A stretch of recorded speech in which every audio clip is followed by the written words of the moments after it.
Hi, I'm Rob Lockhart from Westpac's Davidson Institute, here to talk to you about managing business growth. The reason I think it's important to talk about managing business growth is because no matter what the economic environment, there is always opportunity for growth somewhere. However, and unfortunately, we don't always take advantage of that opportunity.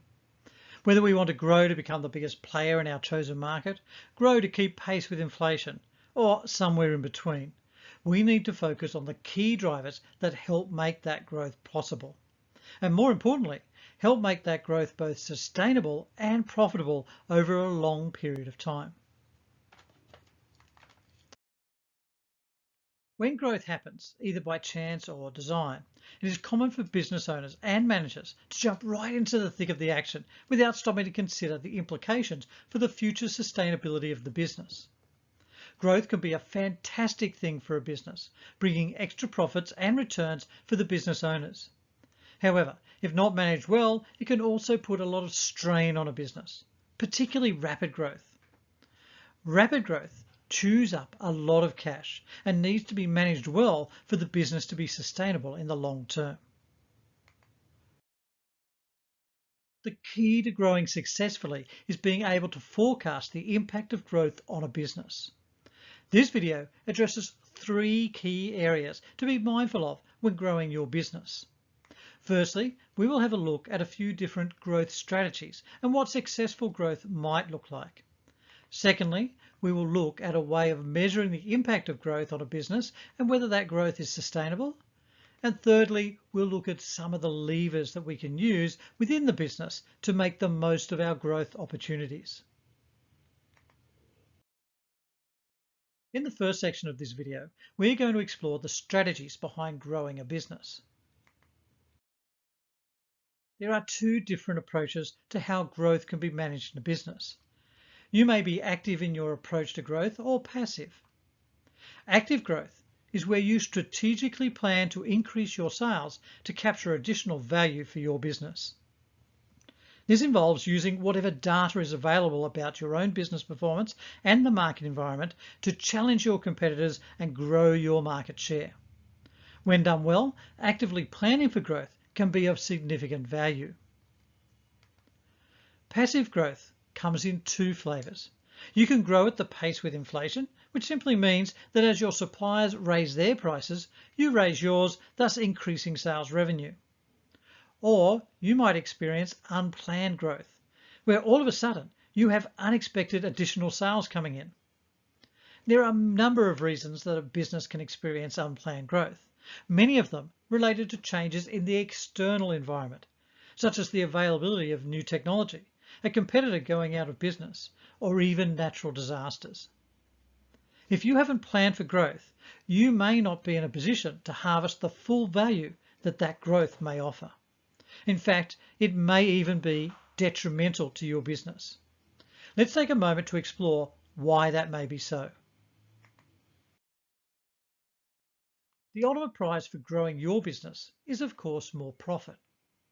But to achieve that profit, we often look to increasing our sales.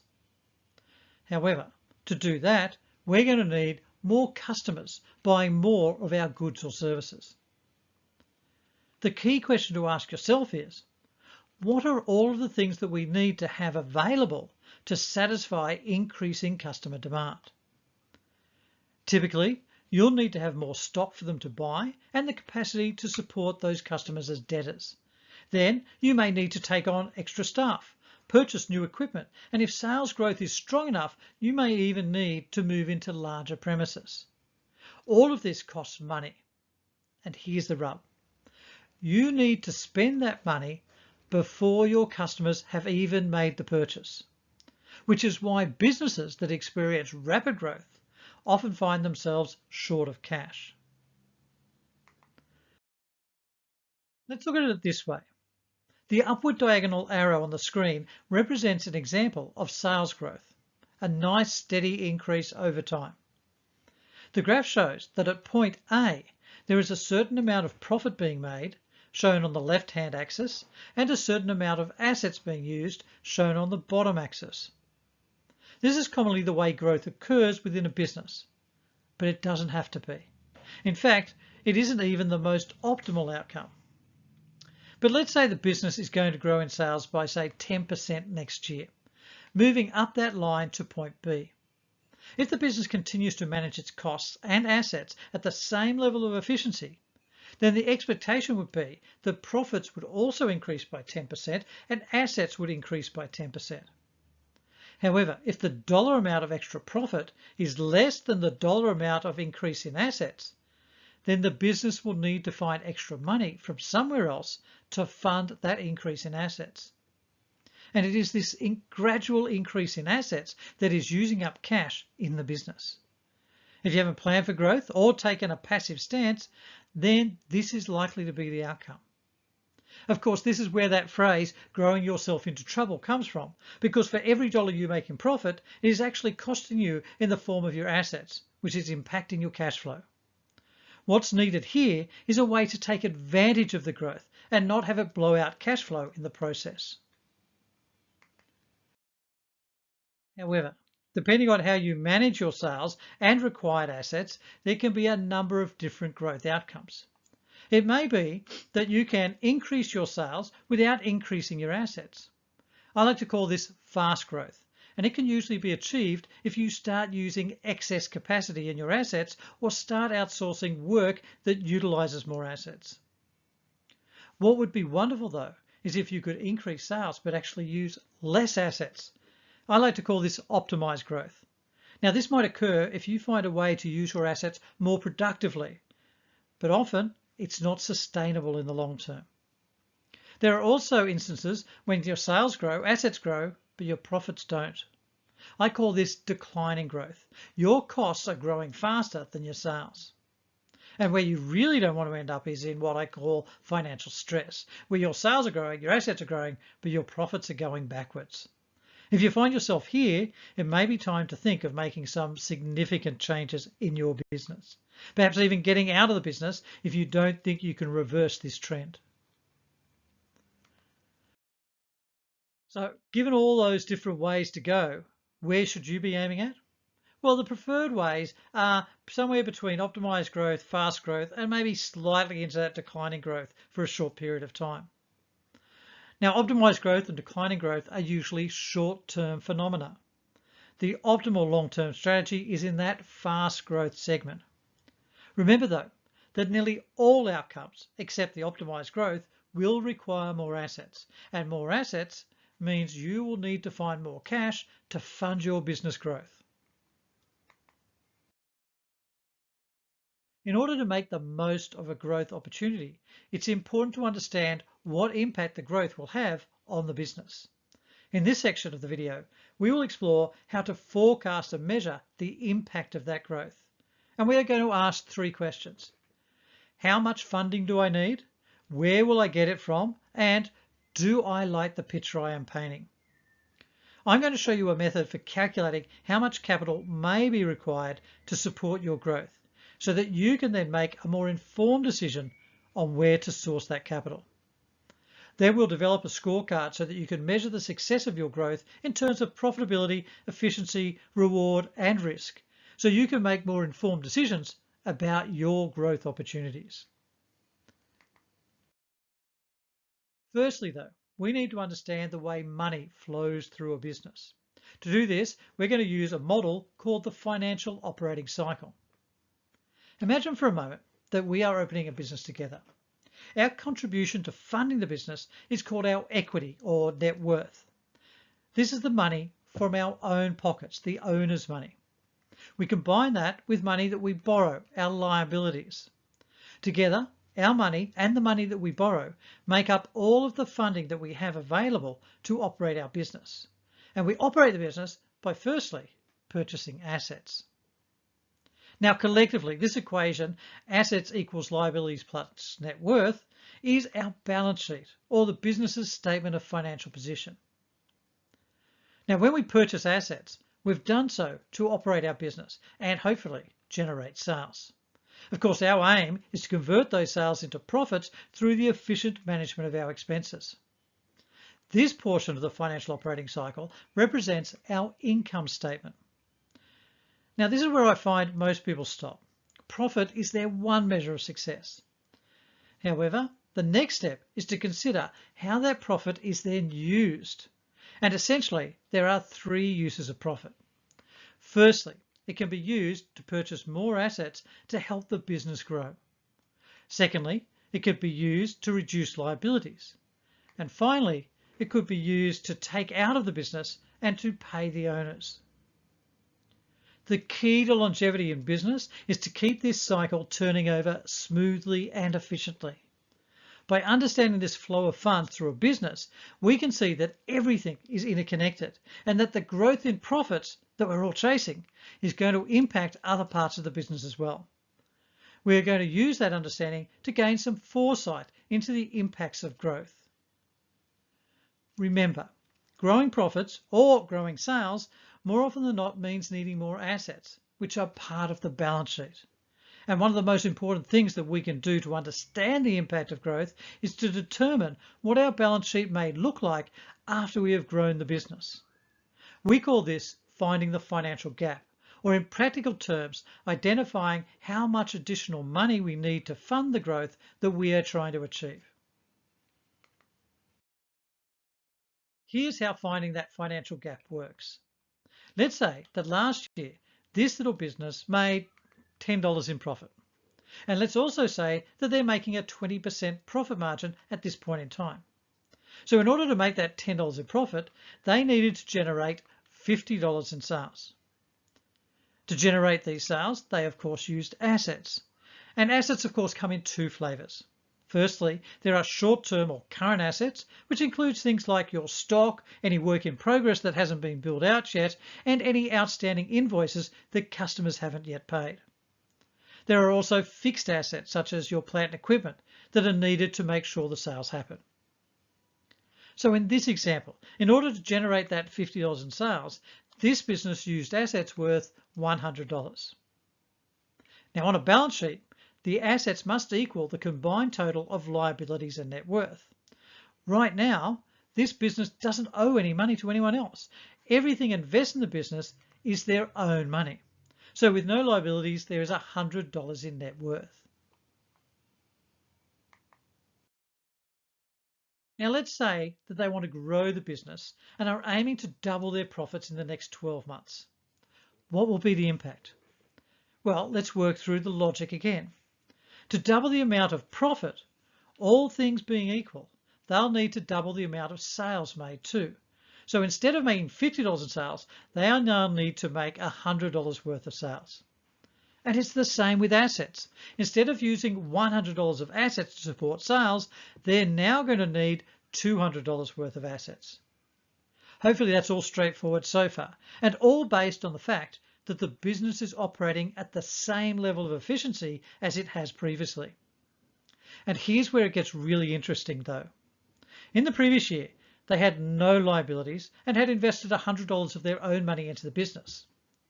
They now need $200 in assets, but we currently only have $100 of investment within the business. Where does the rest of this funding come from? It will partly come from profits. Let's say all the profits are reinvested back into the business, giving a new net worth of $120. But they're still short. They still need another $80. That is what we call the financial gap. And in a very practical sense, that $80 is the cost of the business for growing. What we've done within this financial gap analysis is simply answer the first of those three very important questions. How much funding do I need? The next question is then, well, where will I get that funding from? And the final question, and by far I think the most important question is, do I like the picture that I'm painting? Now that the financial gap has been identified, you can start to answer the second question. Where will I get the funding from? There are four main ways that you can fund growth or fill in that financial gap. Remember the balance sheet? Assets equals liabilities plus net worth. You can fund the gap either through increasing your liabilities or by reaching once again into your pockets and increasing your equity or net worth. Increasing liabilities involves either taking on more debt, such as borrowing from the bank, or better leveraging the invoice terms of your creditors. In other words, not paying those invoices until the last possible payment date and using the money still in your business to help support the growth. Increasing net worth is either reinvesting any profits back into the business that we did in the previous example, or the owners putting in more of their own money or seeking another investor or equity partner to put funds in. Calculating the financial gap gives you the opportunity to explore the different sources of funding to fill that gap, to help you make more informed decisions regarding your growth. To answer the third question, do I like the picture that I'm painting? We're going to develop a scorecard to help measure the impact of growth. In effect, you need to determine if the amount of profit that you want to generate is actually worth the amount of money you need to spend to get it.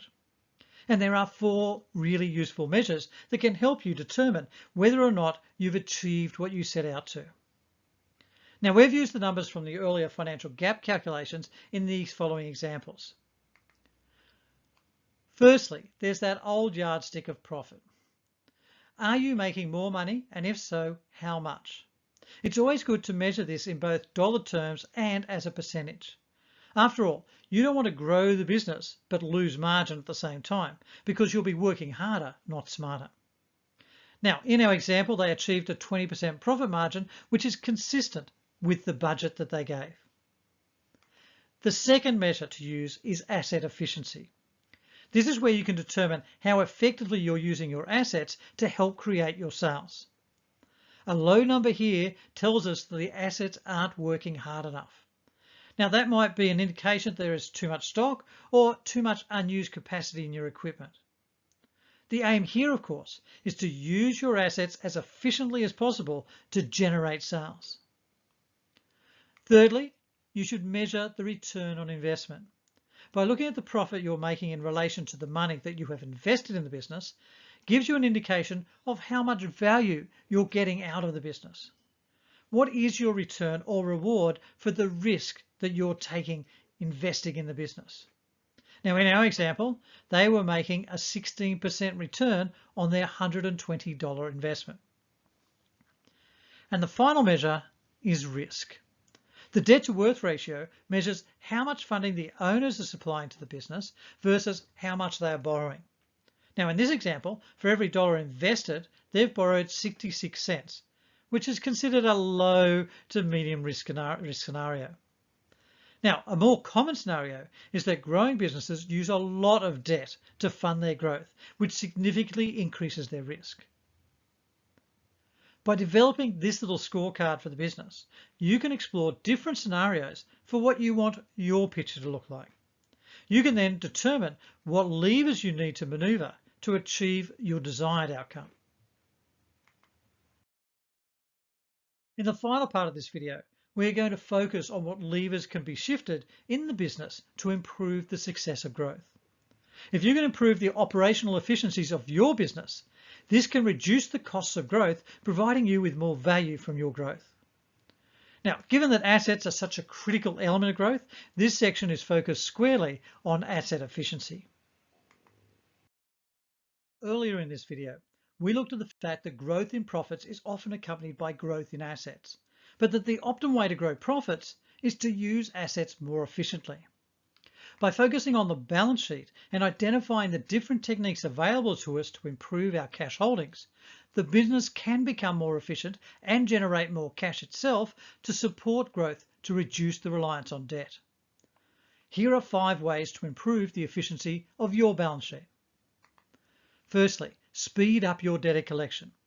Every day that invoices remain outstanding is an additional day that you do not have access to the cash. By implementing effective procedures to shorten the time it takes your customers to pay you, you start getting access to your cash quicker, which will help to drive growth more effectively. Secondly, speed up stock rotations or work in progress if you're in a service business. By turning over stock more quickly or by getting the jobs done more quickly, you can free up cash that gets tied up here in your business. Thirdly, improve the productivity of your fixed assets. Consider things like how you utilize the space in your premises. Is there an opportunity to generate greater return from currently underutilized space or underutilized plant and equipment? Is your plant and equipment getting the job done efficiently? Are your people trained and motivated to get the best out of your equipment? Are your people sitting in the office, or are they actively out doing work for clients and billing them for it? There is so much scope for productivity improvements when we just spend a little time focusing on it. Fourthly, sell any unproductive assets. These are either old assets that aren't used anymore, which could be turned into additional cash or free up space, or they are assets that are in use, but which are underperforming. If they are underperforming, they may be costing you more money than they are actually worth. Now, as a fifth lever, you could choose to curtail your expansion. Remember in that final question we asked ourselves, do I like the picture that I am painting? Well, if you don't like the picture, then you can choose not to grow, or maybe to grow at a slower pace, one that is not going to decimate your cash flow and your balance sheet. Of course, these aren't the only things that you can do, but they are a great place to start. By implementing these efficiency measures, as well as any others that might specifically relate to your business operations, you can potentially both grow and improve your cash flow at the same time. In this video, we firstly looked at thinking about growth strategically and deciding whether you want to grow and how. Then we looked at how you can measure the impact of forecasted growth on your business so that you can plan to efficiently manage that growth and your cash flow to achieve your desired outcome. With careful planning and managing, the growth that many business owners are looking for can be achieved successfully and sustainably. Thank you for watching our video on managing business growth. I trust you found the information useful and helpful, and I do encourage you to check out the other financial education resources on the Davidson Institute website to help build your financial confidence. Bye for now.